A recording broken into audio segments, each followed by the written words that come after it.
What's going on, everybody? Welcome to another video. Today, I'm going to discuss my brand new camera.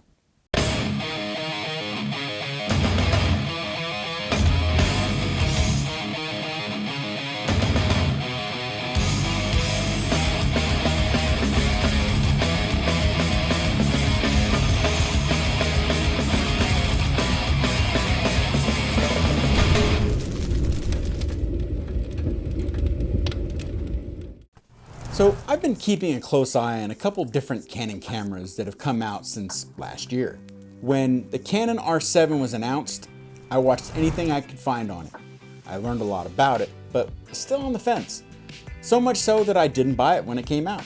I just knew something else was coming, and I was right. A few months later, the R8 was announced. I went to the same rigorous research and decided once again not to pull the trigger. I was happy with my Canon EOS R for the most part, but something kept steering me towards my original gut feeling of picking up the R7. I went back and forth with myself on it. The EOS R, although released in 2018, was still pretty new. I bought mine in 2021, so my camera was just around 2 years old when the R7 was announced. Even though I was mostly happy with the EOS R, when it came to sports, it was really lacking. With the EOS R, you get 8 frames per second in high-speed continuous. Now, that number's the same whether you're in mechanical or electronic shutter. Something about getting 15 frames mechanical and 30 frames electronic for sports was intriguing. But again, I figured I'd gone this long with the R, and I wasn't really missing any shots.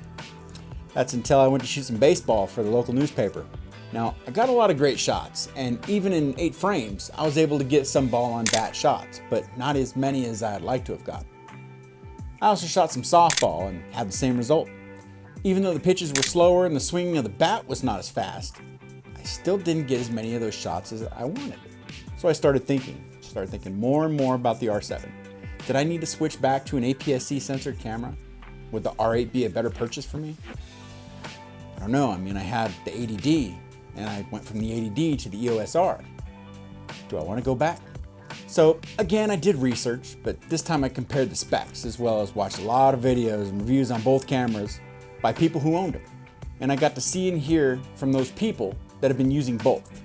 What they liked, what they didn't like, all the pros, cons. Biggest cons that I got from the R8 were issues with overheating, the small battery, and the fact that the card slot was inside of the battery compartment, similar to JD's EOS RP. And I know firsthand how much he personally hated that.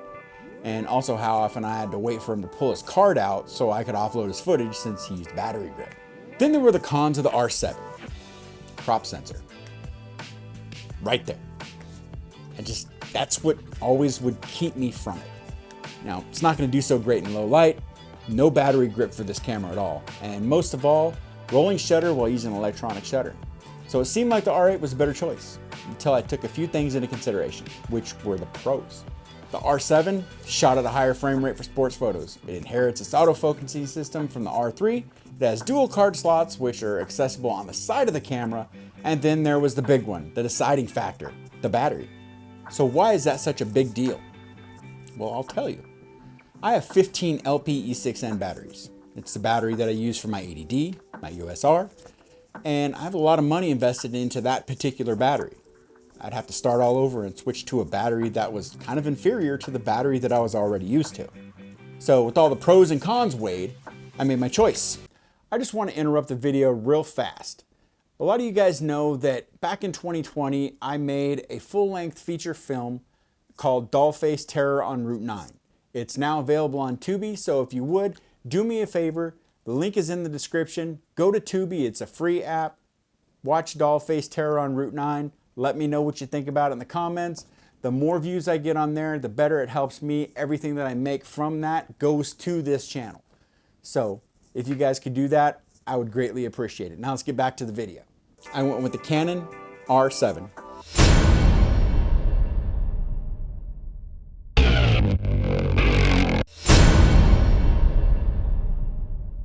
I figured when it comes to rodeo photography, electronic shutter would be perfect. The horses and bulls don't really move that fast while bucking. Nowhere close to the swing of a bat.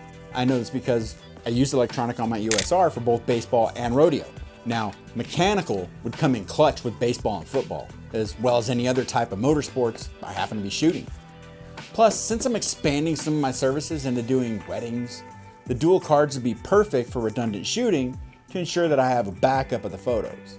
Now, this is just what works for me. If your needs and shooting style differs, then you need to weigh everything and find your middle ground and decide what camera is best for you. I will be doing another video showing what it can actually do when it comes to sports, so stay tuned for that one. And a huge shout out to Action Camera in Reno, Nevada. This is my second camera body purchase from them. They're always super helpful and really thorough. So that'll do it for this video. I hope you guys were able to take something away from this. And hopefully it helps to aid you in your decision on what camera you choose. So until next time, get out and shoot. And I'll see you in the next one.